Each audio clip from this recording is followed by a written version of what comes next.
Hi. Um, are you ready for a little story time? um, I'm just stressed down today. I got uh, my little shorts. That's all I got. You like these shorts? And my Hooters shirt. Oh God.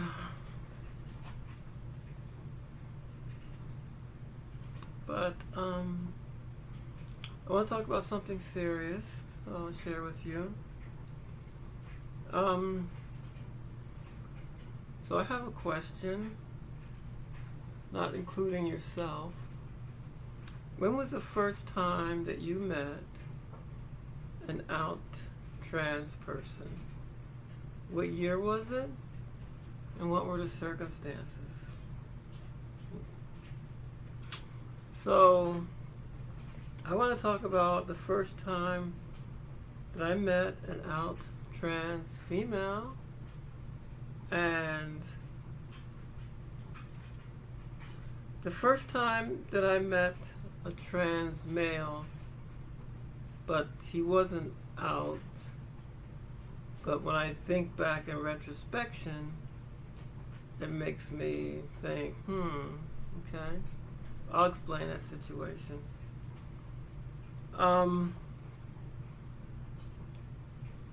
The first time I met a trans female, I was in the Army.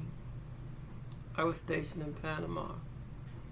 So, when I went in the Army, I went because, well, some things happened in college. I got involved in a relationship with a guy at a HBCU. And in those days, it just wasn't having that.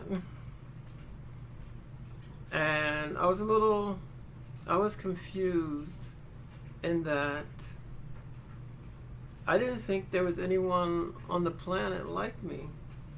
I didn't think there was anybody when I was growing up that felt like they were a female in a male's body. There was no internet, there was no literature. I was in a small town of Allentown, Pennsylvania. There was no one I could identify with. There was nothing on TV. So I just felt lost. And after, going through years of, trying to come out when I was around 13 or 14 and wearing some of my mother's clothes outside and being bullied and assaulted and all that, I finally went back in the closet, and then I had this relationship with this guy. We didn't go all the way into it. And there's gonna be some frank sexual discussions. So if you're not ready for it, then don't watch this. But we didn't have intercourse, but we did have oral sex. For me, help with him, which he really enjoyed. But after that was over, I enjoyed doing that and with him, but there was no place to go on that campus, because if we got found out, we got our asses kicked, or worse. And I didn't know what I was. I was, am I gay? Because it seems like there's another category that I don't know what this other category is. It seems like there was just another category that I was. And I left college. I remember the next day after that, I saw him the next day, and he was all happy and smiles. And of course, I had known what had happened, and I felt a little bit, like I said, confused. I dropped out of college right then. I went for a 7-mile run, dropped out of college, transferred, stayed at another school for only like a semester, and went in the Army. And the Army, where I was going to, I guess, find myself, people go in the Army to find themselves, is where I was going to prove my machismo, that I was actually a guy after all. And I think I saw like a Army advertisement, like those commercials that used to come on in the late 70s and early 80s, and boom, they had me. And so I joined the Army, and I joined to be military police. So even though I was just a private and the enlisted ranks start at E1, E2 private, E2 private, E3 private. It's like there's three types of privates in the Army. E3 is typically just called PFC because everybody hates being called private. Like if you're E2, I want to be called private second class. It's like, but everybody, unless you have, I started as an E1 private. Anyway, no prior service, anything like that. And but I was an MP, which means this was during peacetime. This was a few years after the fall of Saigon. So long ago that was. So there was no war going on right then. So as an MP on a military installation, I had the same power as a civilian police officer, even though I was just a private. I think by the time I got to my duty station after training, I was like E2 or something. But I was still private. But I had a lot of authority when I'm on the road because you have the same authority as a civilian police officer. So there's that. And when I first got to Panama, I hung around kind of a bad crowd. Like there are some guys at the company who liked to fight. Like they would go in town in Panama City, and next thing you know, and they knew like martial arts, and I didn't, but they knew all this like martial arts. Like one time, we had walked up. There was a group of guys that said something. I don't know. It was like 6 or 7 guys, and just 3 of us. And they said, "Let's do it." They went it. They I'm like, "What? Do what?" I was like new. I was only at the company like maybe a month. And they went in doing like, all this kind of karate stuff. And I'm like just throwing my fists because I didn't know any karate. I knew a little bit of what they taught you at MP school, but they were like just going all kinds of like,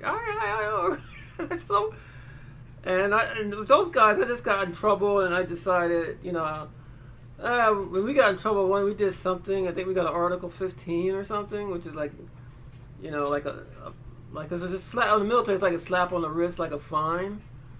And I said, this is not going to work because I'm not even going to last hanging out with these guys. They were wild and crazy. So I became a loner. Believe it or not, young privates overseas. And I was with a STRAF MP company. STRAF stands for Strategic Armed Forces, which means they're deployable. And so we used to we not only did the police stuff on the post, we would go to the field a lot, jungles of Panama for maneuvers, because we had a combat mission. So,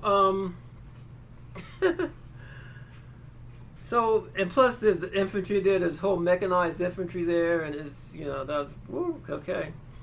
But young soldier, when they get time off, especially a private, they want to go in town and meet a young lady. And believe it or not, some of these towns that are attached to like military installations, they do have working girls or sex workers or whatever you want to call it. They did have people there to entertain the troops and all that. Especially overseas. I mean, if you're at a military installation and there's like a town attached to it out of the country where things are a lot more legal, I mean, a lot of stuff goes on when you're like 18, 19, 20 years old, So, I did everything everyone else did, like the first 6 months, and then I just became a loner. Like I wasn't really interested anymore. I didn't go out anymore. I didn't go to the NCO club. I started to run a lot again, because running was always my fallback position, when I'm overstressed. And I just started working out like mad. And that's basically what I did. And I met some girls along the way who became my friends. So my best friends. The last year that I was in Panama, I was there for 2 years. The last year I was in Panama, some of my best friends there were females. I didn't even hang around the guys much anymore, which they thought was kind of strange, I guess. One night I went to Panama by myself.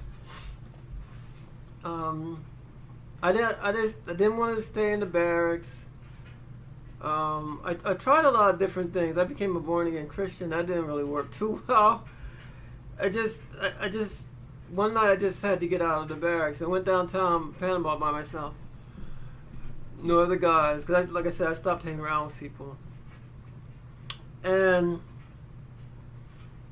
I was just walking town, and I knew a little bit of Spanish because MPs we had to learn a little bit of Spanish because when you're the cops, you gotta know how to communicate with people no matter who they are, and there'd be a lot of Panamanians who would work on base.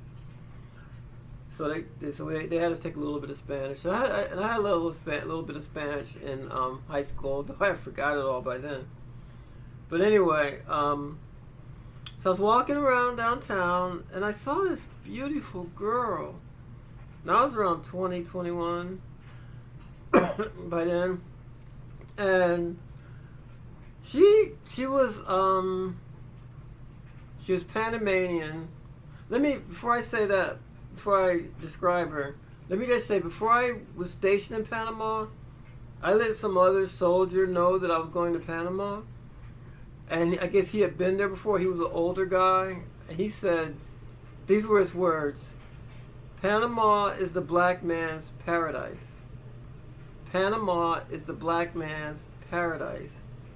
And I said, what do you mean by that? He said, they have the most beautiful women in the world, and they love black men. Okay, so that's, that was his impression. But anyway, I was walking down the street, and I saw this beautiful girl. She must have been about 19, maybe 20, maybe 18, probably around 19. And I was never one person to just go up to some strange female and just try to rap. I never had that much confidence. Because I'd always fumble my words or whatever. I wouldn't really want to say, hey baby, what's that? Like even now, like when I'm out and about and some brother says something crazy like, hey honey, blah blah blah, or you look good, or blah blah blah, I think it's really strange. So I was never one to do that. But I was just so attracted to her. I had to say something. So she was light skinned. She had shoulder length hair, but I think it might have been pulled back. She was wearing coveralls. I like to wear coveralls, and one flap was down. She has small breasts. Her skin just looks so soft. She had on sandals or flip flops, and she was just walking. And she had this tomboy look to her. So she looked like this really pretty female, but there was a tomboy quality to her. My brain was trying to figure it out. And I went up to her and started talking. And I don't have no idea, remember what I said. But I probably told her I was a soldier, I was stationed at Fort Clayton and then high, and I probably said something like, I don't know my way around, or blah, blah. I don't know what kind of rap I used, but I used something. And she invited me to her apartment. We didn't go to the bars, we didn't go drinking. She just said, oh, you want to come up to my apartment? And it's yeah. It's now this was the late 70s, and one night stands in the 70s, sex was a lot freer, in the 70s. It was a lot, a lot of people had one night stands in the 70s. It's just the way it was. I mean, you meet someone in a bar and then you go have sex. It was a lot looser during that year. Anyway, during those years. Anyway. Not for me, because I wasn't a virgin anymore. Because I was finally not a virgin anymore. I met someone when I was in AIT, so. But anyway, she said, go to her apartment, so I did. I went up to her apartment, and she had a joint. Okay, yes, I was an MP, off duty, and I occasionally did smoke marijuana, so I know, you're supposed to do that, but I will say that I wasn't a hypocrite, because I never busted anybody for marijuana. I never busted a fellow soldier on post for marijuana. I give him a second chance, I don't want to be a hypocrite, because anyway. We got high, we started kissing, making out. And so we're on the bed full out making out. And then, of course, I get down to. I was feeling something like. I wasn't feeling this isn't right. I was feeling like this is better than right. I was feeling like this is amazing. And so I pulled her pants off. She had her panties on, pulled it off, and then I saw that she was pre-op. And I thought, this is awesome. I was so turned on, it was not even funny. So I'm just like, her body is just so smooth and so creamy and tastes so good. And I'm just kissing every inch of her body at this point. And I'm just like cherishing her. Like I'm just treating her with such tenderness. It's nothing rough about it. It's just like, it's just amazing. And so we're doing that, and she's getting to know my body as well. And someone knocks on the door. So she gets dressed. We both get dressed. And I don't know if she had anything to drink there. I'm not gonna say if she had a glass that was drinking wine or something. I don't recall that. But two of her friends came in, and they were ultra sexy girls, but they were like her. And see, I'm trying to figure this out. Like, I'm just like, my brain is like on overdrive at this point. So one of the girls had red hair. She was really skinny, very pretty.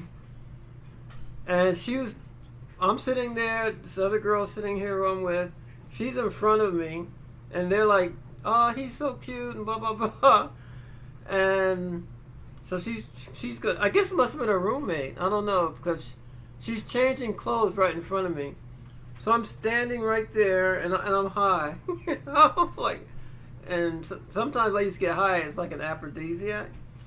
So she takes off her clothes naked, and she's pre-op too, and she had this kind of like red hair, and it's just like in her body, it was just like the most exotic thing I'd ever seen. And I think her friend is getting a little jealous because she's trying to flirt with me. I'm like, oh my god. And I'm thinking, like, my brain is like working overtime, saying, okay, what is this here? These aren't boys like you, but these are girls, but they're different. And it's like, maybe, did you think this was what you were years ago? Or, like, my brain is trying to figure this out, like. But then I'm trying not to get too much in my head with it. I'm just like enjoying it, like being with these women. And it wasn't with these women. Like, she got dressed and she's laughing and she changed clothes, and then they left. Those two left, or went to another room. So the girl I was with, we went back to making out. We didn't have sexual intercourse. We did everything else, and it was the first time with her, and it was just like, it was like a fantasy come true or something. I had never been with a guy, like a male, before, and I'd never been with a trans woman before. So this is the first time that I've been with a girl like this. And it opened my mind up, because this is back, I was young. Like, a lot of people, the first time they see transsexuals, cisgender men, it's like transsexual porn. They get an idea of what transsexuals are like. I didn't watch. There was transsexual porn around in the 70s, but I never saw any because I didn't watch porn in the 70s. Like, I look at a Playboy magazine or a Penthouse magazine, but there weren't any trans women in there. Um, there weren't any pre-op trans women in there anyway. So this is the first experience with this, and I like it. And that might have planted some seeds in my head about the future, these women. But I felt like I found new friends.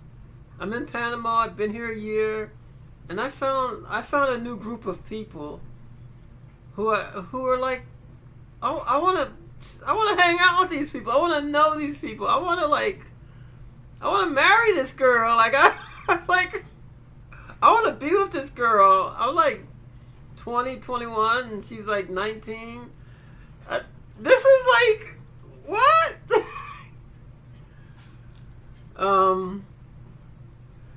And then we finished partying. The night got real late, to like 3 or 4 in the morning. I had to get back to the post. I think I had duty the next day. So we all jumped in the cab, and I was gonna, pay the cab back and pay the cab there, and their cab back, ride back, whatever. Anyway, on the ride home, we're still making out in the back. But then reality hit me.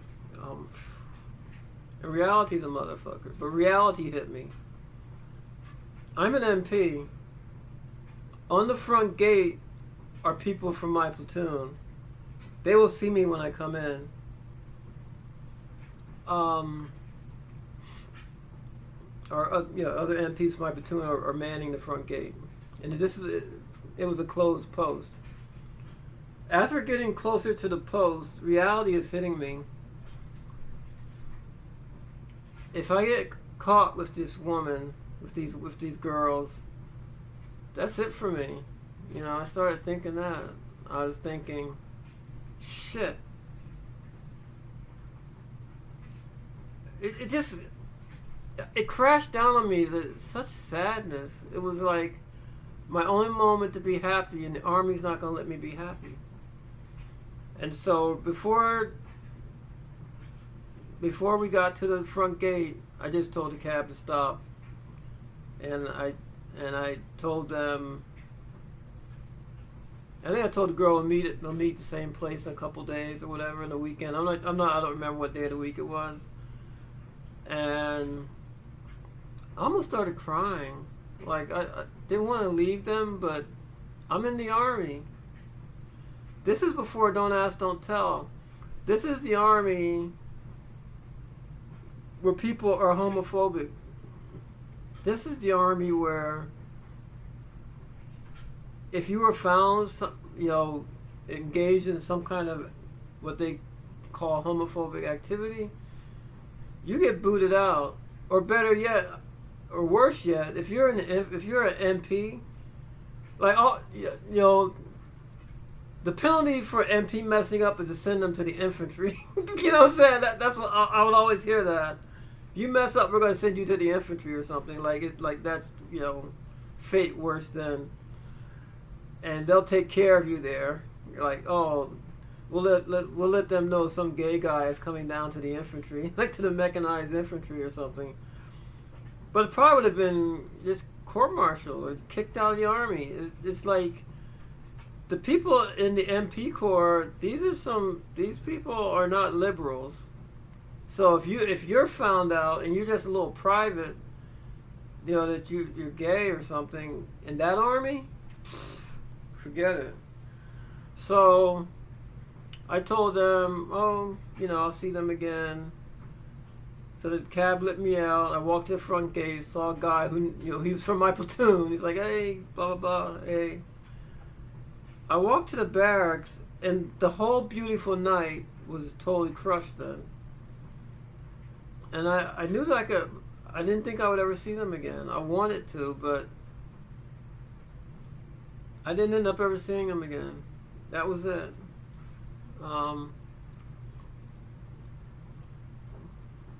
There was no cell phone. There were no iPhones. You couldn't take pictures. There was no memory of them except the memory that I have. And it was just it was the best night I had in Panama. In the 2 years I was in Panama, it was the best night that I had. And I think maybe a week or two later, like I forgot where the apartment was, and I never saw her again. And but that also started something, like there's people on this planet that are like what I think I am. And I had to go to Panama to find them. I didn't know if there was anything like that in the United States. But in Panama, there are people, there are girls, transsexual girls. And at that time, I was struggling to understand what I was, but that's what I was. And it's like, but I was in the army. And I was in a different country. So what do I do? So I never saw them again. And this is like 79, and I never saw another out trans person for years. I mean, decades. I don't think I never saw an out trans person in the 80s at all.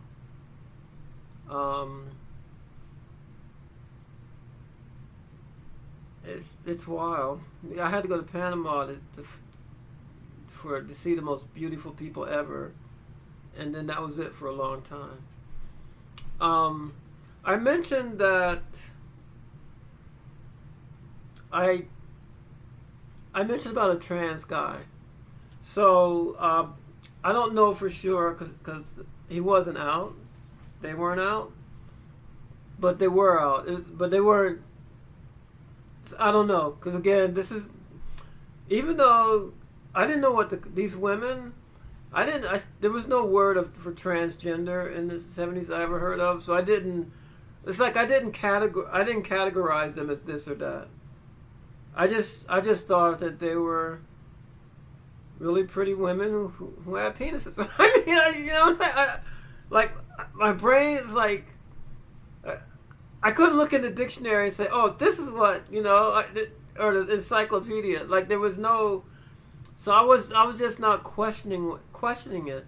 I was just going with the flow. Because they weren't boys. They were like so pretty and so soft and I don't know any boys like that. It's like, but they have male anatomy on the bottom, but they have boobs and they're like, you know what I'm saying? This is like this late 70s. I'm just saying, this is great. Whatever you are, this is awesome. So when I was in college, there was this guy. Like when you're like, this is when I went back to college to become an officer. It was during this period of time in the 80s, when I was living with my uncle, who was a college professor. And sometimes I'd go out and hang out with guys, blah, blah, blah. And there was always this guy, and I'd recognize because I'd see him from time to time. And I was talking to him one time, and I think we were at a dance at the school. I don't even know if he went to the college. But he was a brother. I was talking to him one time, and we were talking about girls. And he brought it up and said, that girl, he said, that hammer, that woman, whatever guys would call girls back then, she's fine as I don't know what. Boy, I wish I could fuck her. It's like, I said, oh, okay. It's like, okay, like these guys talking about girls, like wish they could have sex with them, and sometimes guys would feel their packet. Boy, I wish and yeah, you got to be there anyway. And I said, oh, okay. And then he said he was going to rap to some girl. He had to go, blah blah. I don't remember his name. Later on that evening or the next day. I knew his name then. I don't remember his name now, but this is like around 83 or 83, maybe 84. A guy told me, "Oh, do you know that's a woman?" I said, "No." That dude? I said, "Yeah, that's a girl." Really? I said, "No, you don't act like a girl." He said, "No, that's a girl. We know who that is. That's a girl." So, they were probably misgendering him. Because when I think back, and because you hear a lot about trans women, you don't hear that much about trans men. But when I started meeting trans guys, and I think back to that person back in the '80s, just the way he acted and the way he presented himself, and if I spoke to him, I probably called him male pronouns. Hey, because we had a relation, we were friends. Even though we weren't close friends, we were like more acquaintances. I'm thinking back that maybe he was a trans guy, back in the '80s. And if so, it would have been the first trans person I met in the United States. But anyway, and I think I'm saying all this to say that I was in a situation with a trans girl in Panama who I met in the streets of Panama, and I found out they were trans when we met. But I didn't feel any anger or any animus or all this shit that these black guys feel, and most of them are black men. All this bullshit that they feel that they gotta hurt somebody. I don't understand that. I can't identify with that. I don't know why that shit goes on. Because I was in the same situation, and I felt like it was a blessing to meet someone like that. I felt like it was a distinct blessing. So all these people that are doing this killing of trans women because they say they met someone they didn't know, which no one believes that. We think that they did know. So some of the, that's what some excuses they're making, and this panic and all this bullshit. There's no excuse for hurting someone. I've been in that situation. I didn't hurt anyone. I thought it was the best time I had in Panama. It's probably one of the best times I ever had in the Army. If I look at all the years in the armies, including the civilian, or the time you're off duty, blah blah blah, and I look at all that was probably the best night I had while I was a soldier or an officer. Combine the two. So that's my little story time about meeting a trans woman in Panama. All right, bye.